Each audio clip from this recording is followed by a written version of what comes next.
Assalamualaikum warahmatullahi wabarakatuh. Pada video kali ini, kita akan membahas mengenai bunyi, nada, intensitas, taraf intensitas, dan efek Doppler.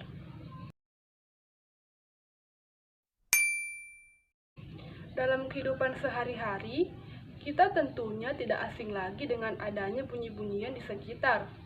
Baik itu bunyi seperti deru mesin kendaraan, suara kicauan burung, ataupun percakapan manusia. Tapi, tahukah kalian jika bunyi juga tak lepas dari fenomena? Nah, kira-kira apa saja ya fenomena bunyi tersebut? Secara umum, ada beberapa fenomena bunyi yang terjadi, seperti pemantulan dan penyerapan bunyi, gema dan gaung, resonansi dan pelayangan, keras dan tinggi bunyi, serta kualitas bunyi. Jadi, bunyi itu adalah gelombang yang merambat pada frekuensi tertentu, akan menggetarkan gendang telinga, lalu memberikan informasi ke otak sebagai suara atau bunyi tertentu. Kita dapat mendengar bunyi karena bunyi merambat. Gelombang yang dihasilkan oleh benda yang bergetar disebut sumber bunyi.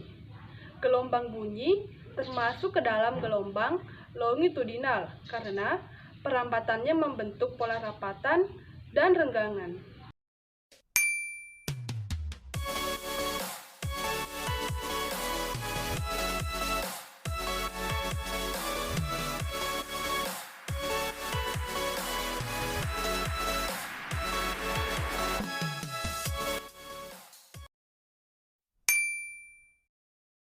Selanjutnya yaitu nada. Nah, pasti kalian juga pernah dengar yang namanya nada.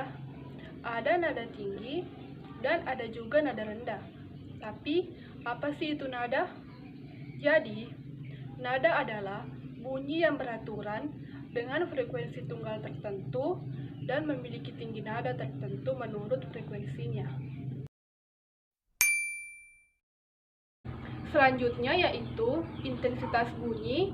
Pernahkah kita membeli speaker yang kualitas suaranya jelek, namun saat menggunakan speaker yang kualitasnya lebih baik dan dayanya lebih besar, akan terdengar keras dan jelas? Faktor apakah yang menyebabkan demikian? Apakah hubungannya dengan intensitas bunyi? Yuk kita ingat kembali materi bunyi. Apa hal yang perlu diingat kembali pada materi bunyi diantaranya? Bunyi termasuk gelombang longitudinal. Bunyi dihasilkan oleh benda yang bergetar. Bunyi mengalami pelemahan karena beberapa hal pada mediumnya. Keras lemahnya bunyi tergantung letak tempat terhadap sumber bunyi. Intensitas bunyi adalah daya rata-rata bunyi yang dipancarkan oleh sumber bunyi persatuan luas yang datang tegak lurus arah rambatan. Besar intensitas bunyi sangat bergantung dari daya sumber bunyi dan radius atau jarak dari sumber bunyi. Sesuai pengertiannya, maka intensitas bunyi dapat dirumuskan dengan persamaan sebagai berikut.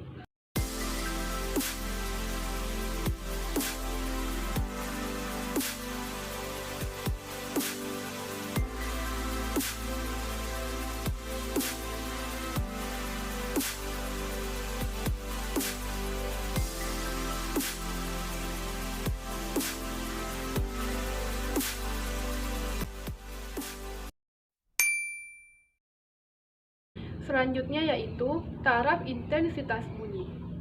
Secara sederhana, taraf intensitas bunyi bisa diartikan dengan tingkat kebisingan suatu bunyi pada pendengaran manusia. Bunyi yang mempunyai taraf intensitas yang tinggi akan memekakan telinga kita seperti bunyi ledakan bom atau pesawat terbang.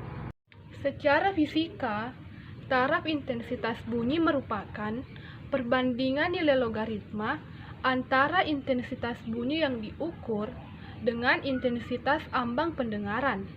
Intensitas ambang pendengaran yaitu intensitas bunyi terkecil yang masih mampu didengar oleh telinga. Besarnya ambang pendengaran berkisar pada 10 pikowatt. Satuan dari taraf intensitas bunyi adalah desibel.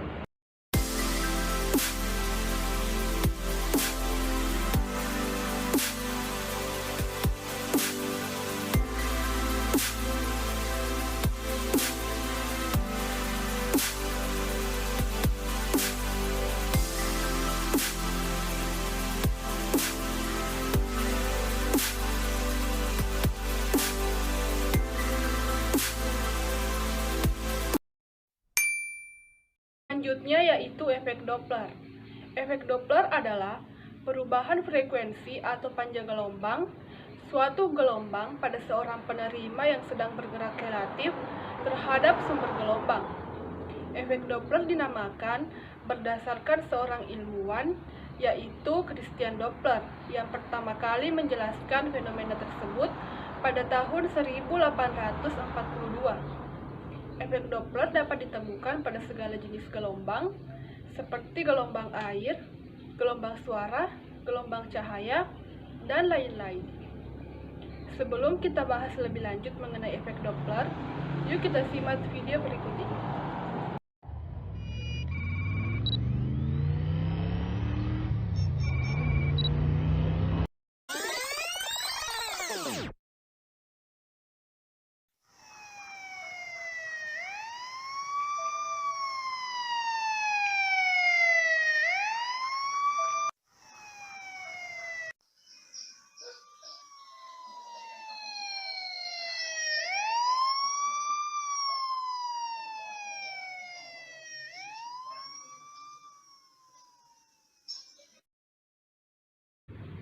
Jadi, yang dapat kita simpulkan adalah jika kita sedang diam dan mendengar suara dari sumber suara yang juga diam, maka suara yang kita dengar akan memiliki frekuensi yang sama dengan sumber suara.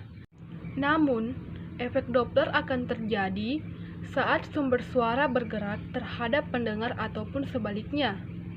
Contohnya adalah ketika kita mendengar mobil bersirine yang sedang melaju ke arah kita, maka kita akan mendengar bunyi sirine yang makin meninggi.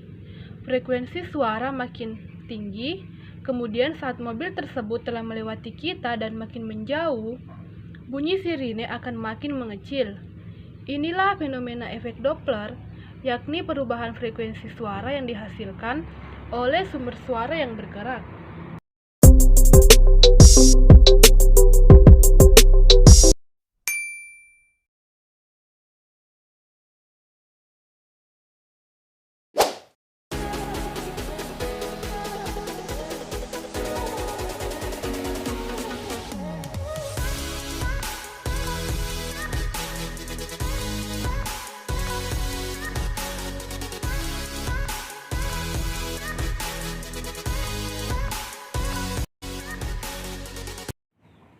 Rumus efek Doppler dapat diuraikan menjadi 4 kondisi.